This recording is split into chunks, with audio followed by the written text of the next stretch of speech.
हजरात, माँ बाप पर कुछ हुकूक है बेटों के लिए, जो माँ बाप को अदा करना बहुत जरूरी होता है, वरना रब्बे काहिनात परवरदिगारे आलम पूछेगा तूने अपने बेटे को क्या सिखाया था। इसलिए औलादों का कुछ हुकूक माँ बाप पर है, वो ये है बच्चे को सही तरबियत दो, बच्चे को इल्मे दीन सिखा दो, बच्चे के दिलों में नबी की मोहब्बत उतार दो, ताकि आपका बच्चा जो है जब बड़ा हो जाए ना, जब नामूसे रिसालत पर कोई गद्दार उंगली उठाए तो आपका बेटा घर में बैठकर तमाशा नहीं देखेगा। जब नामूसे रिसालत पर कोई गुस्ताख बदज़बानी कलेमात बोलेगा, आपका बेटा घर में रह करके जो है तमाशा नहीं देखेगा। नामूसे रिसालत के लिए आपका बेटा गर्दन कटा सकता है, नामूसे रिसालत पर जो है तौहीद को बर्दाश्त नहीं कर सकता है। हजरात, मैं आपको बता दूं कि माँ बाप पर हक है कि खुद हलाल खाए और बच्चों को हलाल खिलाए, ताकि परवरिश में कोई कमी ना रह जाए। वही बच्चा जब हराम लुकमे से पलेगा तो बेटा गद्दार होगा, बेटा मुस्तफा का गद्दार होगा, बेदीन होगा। जब माँ बाप हलाल रिज़्क से बच्चे की परवरिश करेगा तो वही बेटा बड़ा हो जाएगा, तो दीन का सिपहसालार भी बनेगा, माँ बाप का वफादार बेटा बनेगा। आओ मैं आपको बता दूं, ब्रिटिश गवर्नमेंट की हुकूमत है, अंग्रेजों का दबदबा है। मैं उस जमाने की बात करता हूं कि जब लोग सफर करते थे तो उस जमाने में मर्सिडीज फोर व्हीलर नहीं था, लोग बैलगाड़ियों पे चला करते थे, कोई सफर ऊंटों पर करते थे, कोई गधों पर सफर करते थे, कोई जो है किसी और बैलगाड़ी वगैरह पैदल सफर करते थे। ढेर सारी सुविधाएं नहीं थी, लेकिन आज माशाअल्लाह बहुत सारी सुविधाएं हो चुकी है। अब इंसान फोर व्हीलर पे चलता है, मर्सिडीज पर चलता है, मर्सिडीज पे चलता है, और मत पूछिए जमाने ने इतनी तरक्की कर दिया कि आज इंसान हवा में उड़ता है। अंग्रेजों की हुकूमत है और अंग्रेज की अदालत में अंग्रेज जज है और सारे वकील हिंदू हैं। शाह सिराजुल हक चिश्ती एक बहुत बड़े पोस्ट पर थे। शाह सिराजुल हक चिश्ती रहमतुल्लाह अलैह एक बहुत बड़े पोस्ट पर थे, और इनकी शख्सियत ऐसी थी, ना ये हराम खाते ना किसी को हराम खाने देते। जो अफसर नेक होता है ना, जो अफसर टाइट होता है, जो अफसर रिश्वत नहीं लेता, जो अफसर रिश्वत नहीं खाता, हराम नहीं खाता, उसके मातहत जितने भी अफसर होते हैं वो हराम नहीं खा सकता। और आज हमारे यहाँ भी ऐसा होता है, जब कोई अफसर इस तरह का इस ख्याल का आता है ना, तो लोग उसके मरने की दुआ करते हैं। उसके मातहत जितने अफसर होते हैं तो उनको बड़ा बुरा लगता है कि ये कम मरे, ये कम मरने की दुआ करता है। जब बात बनती नहीं थे आंदोलन छिड़ता है, साथी कार्रवाई करके जो है उसको बर्खास्त कर दिया जाता है, उसको ट्रांसफर करा दिया जाता है। हज़रात, ये उस शख्सियत की बात है। शाह सिराजुल हक चिश्ती रहमतुल्लाह अलैह अंग्रेज के दौर में एक आला ओहदे पर फाज है, उनके मातहत ढेर सारे अफसरान हैं। उन अफसरों ने सोचा ये तो हराम खाता नहीं है, हराम खाने देता नहीं है, क्या किया जाए? चलो अंग्रेज की अदालत में इसके नाम पर केस किया जाए, इसके नाम पर जो है केस दायर किया जाए, इसके नाम पर केस किया जाए। उन अफसरों ने अंग्रेज की अदालत में दफा दायर किया, मुकदमा पेश किया, मुकदमा किया। शाह सिराजुल हक चिश्ती ने माल में फरोट किया है, माल खाया है। हजरात, अंग्रेज जज है और सारे वकील हिंदू हैं। शाह सिराजुल हक के नाम पर एक नोटिस गई।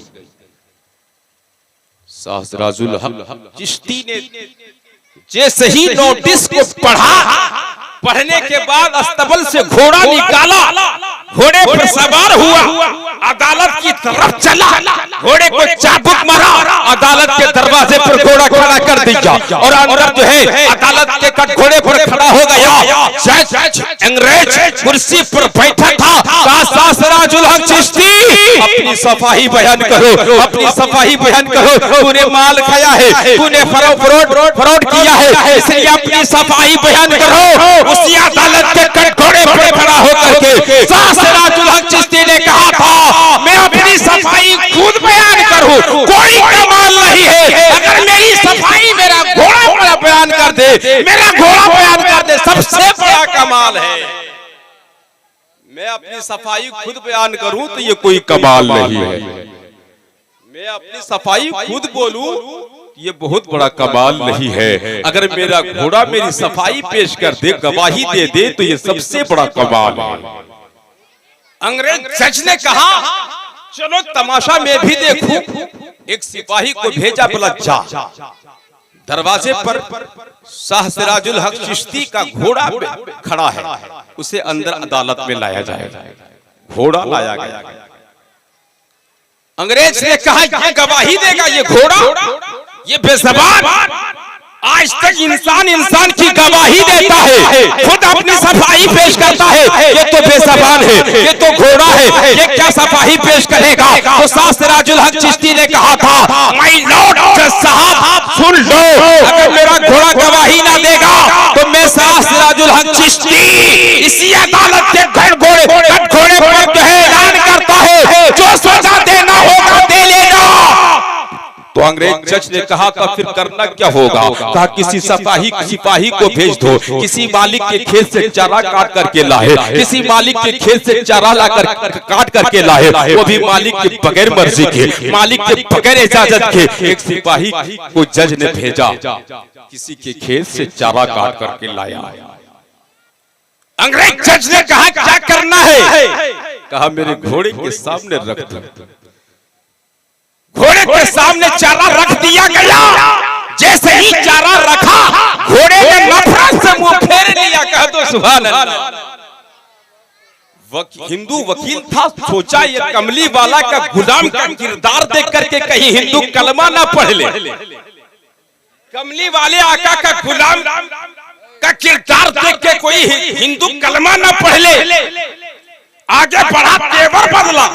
कहा जज साहब ये आपके साथ फ्रॉड कर रहा है, ये आपके साथ चीटिंग कर रहा है, आपको ये गुमराह कर रहा है। ये शाह सिराजुल हक चिश्ती अपने घोड़े का चारा खिला करके लाया है, पेट भर करके लाया है, इसको रजा के लाया है, इसलिए चारा नहीं खाता है। जज ने कहा शाह सिराजुल हक चिश्ती क्या तू मेरे साथ फ्रॉड कर रहा है, चीटिंग कर रहा है? तो उसी अदालत के कटघरे पर खड़े होकर के शाह सिराजुल हक चिश्ती ने कहा था जज साहब अगर मेरे घोड़े की गवाही चाहते हो तो उस खेत के मालिक को बुला करके लाओ जिसके खेत से चारा काटा गया है, जिसके खेत से ये चारा काटा गया है। तो शाह सिराजुल हक के बयान पर जो है जज साहब ने जो है एक सिपाही को भेजा कि जाओ उस खेत के मालिक को बुला करके लाओ। खेत का मालिक अदालत में हाजिर हो गया है। शाह सिराजुल हक चिश्ती ने कहा एक खेत का मालिक तेरे खेत से चारा काटा गया है, तेरे इजाजत के बगैर काटा गया है, तेरे मंशा के बगैर काटा गया है, तेरे राय के बगैर काटा गया है, तेरे मर्जी के बगैर काटा गया है। जा तो इसकी कीमत ले ले, ये चारा मेरे घोड़े के लिए माफ कर दे। तो खेत के मालिक ने कहा था हुजूर कीमत क्या लेनी है, जरा मैं भी ये तमाशा देखूं, उलमा की खुसूसी तवज्जो चाहूंगा, मैं भी ये तमाशा देखूं कि होता क्या है। कहा हुजूर मुझे कीमत नहीं लेनी है, मैं इस चारा को, इस घास को, इस घोड़े के लिए माफ करता हूँ। इतना कहना था, वही घोड़ा जो पहले चारा से मुंह फेर लिया था, वही घोड़ा दौड़ता हुआ आया और चारा खाना शुरू कर दिया। जज अपनी कुर्सी से उठा और कहा जालिमो, किस पर तोहमत लगाते हो? जिसका घोड़ा हराम नहीं खाता है उसका मालिक हराम कैसे खाएगा? जिसका घोड़ा हराम नहीं खा सकता है तो उसका मालिक हराम कैसे खाएगा? अंग्रेज जज जो है अपनी कुर्सी से उठा, शाह सिराजुल हक के कदमों पे गिरा, कहा ए शाह सिराजुल हक चिश्ती सफाई बात में पेश करना, पहले नबी का कलमा पढ़ा देगा तो सुभान अल्लाह। जब अंग्रेज जज ने नबी का कलमा पढ़ा था तो वहां एक इत्तेहाद मोर्चा बन गया हिंदुओं का। सारे अंग्रेज इकट्ठा हो गए, सारे हिंदू इत्तेहाद में आ गए। जश्न दायरे में ले लिया, ये जश्न तूने कलमा कैसे पढ़ लिया, ये झटके में इस्लाम कैसे कबूल कर लिया, तूने नबी को देखा नहीं है, नबी का कलमा कैसे पढ़ लिया है, कुरान पढ़ा नहीं है, कलमा कैसे पढ़ लिया है, दीन सीखा नहीं है, कलमा कैसे पढ़ लिया है, इस्लाम का स्टडी किया नहीं है, कलमा कैसे पढ़ लिया है। तो जज ने कहा था, अरे नादानो, अरे तुम क्या बोलते हो, अरे क्यों बोलते हो, अरे ये बोलो जब नबी का गुलाम इतना अच्छा है तो आमना का लाल कितना अच्छा होगा। जब नबी का गुलाम इतना अच्छा है तो आमना का लाल कितना अच्छा होगा। उन्हें जाना, उन्हें माना, ना रखा गए से कहा लिल्लाहिल हम्द, दुनिया से मैं मुसलमान गया। हजरत, यह है हलाल रोजी की बरकत, जिसकी गवाही इंसान नहीं घोड़ा देता है। इंसान जब नेक बन जाता है तो उसके घर में पलने वाला जानवर भी उसकी बातें समझता है। इंसान जब हराम लुकमे से बचता है तो उसके घर में पलने वाला हर जानवर भी वो हराम को जान लेता है। हजरत, और आगे बढ़ो, जरा मचलते हुए अंदाज में नबी के नाम पर दोनों हाथों को लहरा कर बोलो या रसूल अल्लाह। हजरत अनस फरमाते हैं, एक सहाबी नबी की बारगाह में आया, रोने लगा, या रसूल अल्लाह दुआ कर दो गरीबी दूर हो जाए। इमाम जलालुद्दीन सयूती ने इसको तफसीर में कई तुर्क से बयान किया है। या रसूल अल्लाह बच्चे का तड़पना देखा नहीं जाता है, या रसूल अल्लाह बच्चे का रोना देखा नहीं जाता है, या रसूल अल्लाह बच्चे का बिलखना देखा नहीं जाता है, या रसूल अल्लाह बच्चे की भूख ने बाप के जिगर को जला कर रख दिया है, या रसूल अल्लाह पूरे घर में एक लकड़ी का पियाला है, एक कंबल है, या रसूल अल्लाह दुआ फरमा दे ताकि मेरा बच्चा शिकम शेर हो जाए, खाना मिल जाए, रिज़्क़ मिल जाए, बरकतें होने लगे। तो मेरे मुस्तफा ने कहा, एक सहाबी को हुक्म दिया था, ए सहाबी जा इसके मकान में जा और वो प्याला लेकर के आ जा, वो कम्बल लेकर के आ जा। एक सहाबी कहे, वो मिट्टी लकड़ी का प्याला लेकर के हाजिर हो गया, वो कम्बल लेकर के हाजिर हो गया। मेरे नबी ने फरमाया, हर सहाबा की मजमा है, सहाबा का मजमा है। मेरे नबी फरमाते हैं, कौन है जो इसकी कीमत बोले? टाक लगाया मेरे मुस्तफा ने, कौन है जो इसकी कीमत बोले? एक सहाबी रसूल खड़े हो गए, या रसूल अल्लाह मैं एक दिरहम देता हूँ, प्याला भी मुझे अता कर दीजिए और वो कंबल भी अता कर दीजिए। दूसरा सहाबी खड़ा हो गया, या रसूल अल्लाह 2 दिरहम देता हूँ, कंबल भी अता कर दीजिए और वो प्याला भी मुझे अता कर दीजिए। कह दो ना सुभान अल्लाह।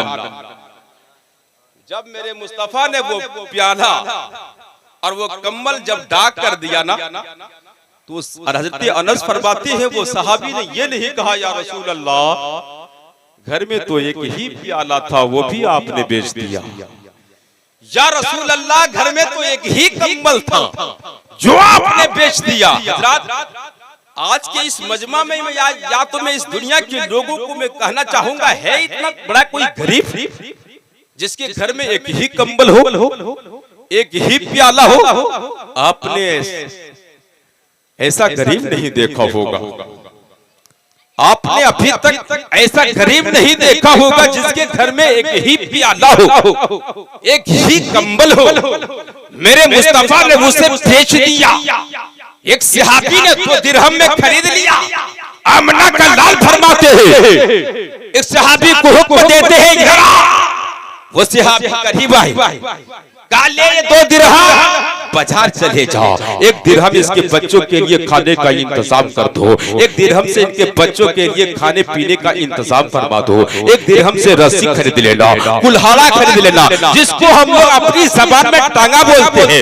मेरे नबी फरमाते हैं, कुल्हाड़ा खरीद लेना, रस्सी खरीद लेना 1 दिरहम से, और 1 दिरहम से इनके बच्चों के लिए खाने का इंतजाम कर देना। सहाबी बाजार की तरफ गए, बाजार की तरफ गए, बच्चों के लिए, उनके अहल के लिए, उनके घर के लिए खाने का इंतजाम 1 दिरहम से कर दिया और 1 दिरहम से टंगा भी खरीद लिया, कुल्हाड़ी खरीद लिया, रस्सी खरीद लिया, नबी की बारगाह में लाकर पेश कर दिया। जरा मचलते हुए अंदाज में बोलो सुभान अल्लाह। मेरे नबी ने उस कुल्हाड़ी का दस्ता अपने दस्ते मुबारक से लगाया, जिसके बारे में कुरान फरमाता है मुस्तफा आपका हाथ नहीं बल्कि कुदरत है।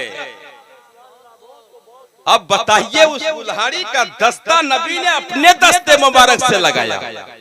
उसके बाद मेरे मुस्तफा ने उस सहाबी को बुलाया, करीब बुलाया, बोला ये सहाबी लो ये रस्सी और लो ये कुल्हाड़ा। 15 दिन नजर नहीं आना। कितना दिन?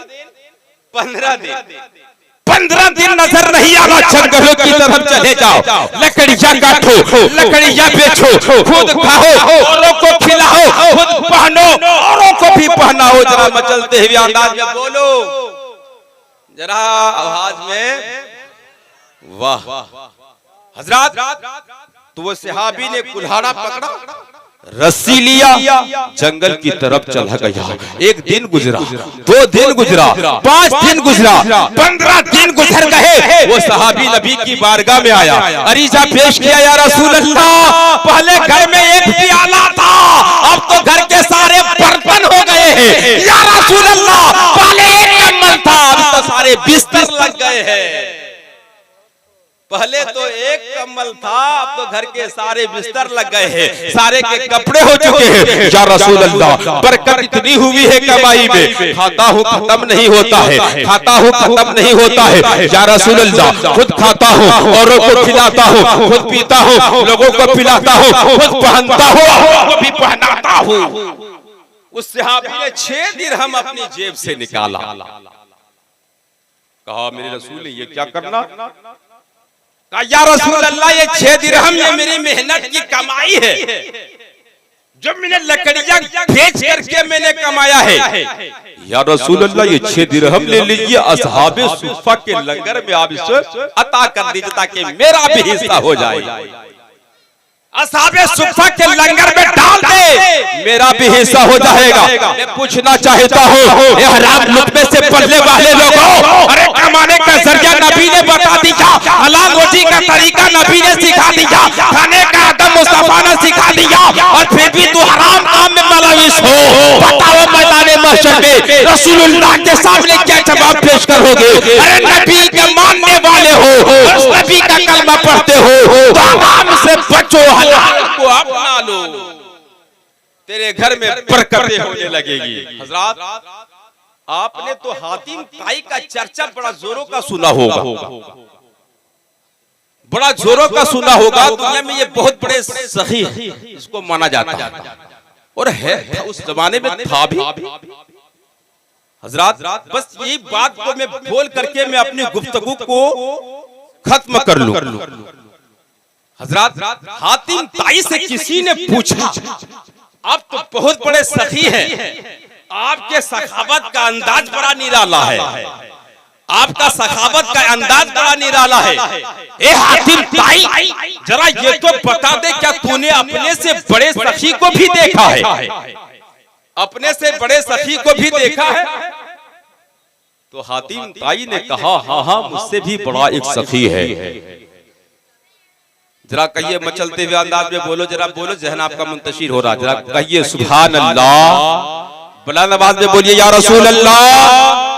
हातिम ताई से जब लोगों ने पूछा कि आपसे भी बड़ा कोई सखी है, आपसे भी कोई ज्यादा अता करने वाला है, वो हातिम ताई ने कहा था कि हाँ मुझसे भी ज्यादा बड़ा सखी है। हाँ वो कैसे?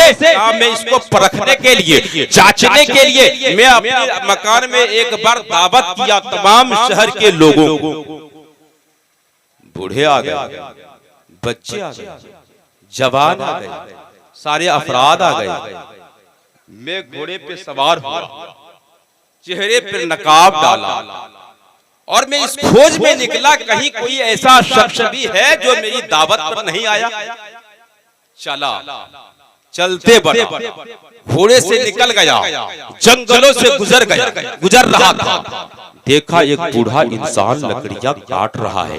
बूढ़ा इंसान लकड़ियां काट रहा है। हातिम ताई के चेहरे पर नकाब था। हातिम ताई ने कहा, चाचा क्या आपको पता नहीं है, आपको मालूम नहीं है, आज हातिम ताई की दरबार में आज लंगर जारी है, आज उनके दरबार में सबों की दावत है, क्या आपको जाना नहीं है? तो उस बूढ़े इंसान ने जवाब दिया था, बेटा बात असल ये है, पता मुझे भी है, मालूम मुझे भी है, लेकिन मुझे ना अपने हाथों की कमाई का चस्का लग गया है, मुझे अपनी मेहनत का चस्का लग गया है। मैं मुफ्त के दस्तरखान में खाना नहीं चाहता हूँ। जानते हैं जब मुफ्त का खाना मिलता है तो शादी ब्याह के मौके पर देखिएगा पत्तों पर पड़ा पड़ा खाना देकर के आपका दिमाग हैरान करेगा, हैरान रह जाएगा। आपके ज़हनो फिक्र में जो है न जाने क्या क्या बातें उठने लगेंगी कि लोगों को खिलाया वो भी बर्बाद करके चला गया। ये मुफ्त का खाना है, इसकी कदर नहीं जानता है।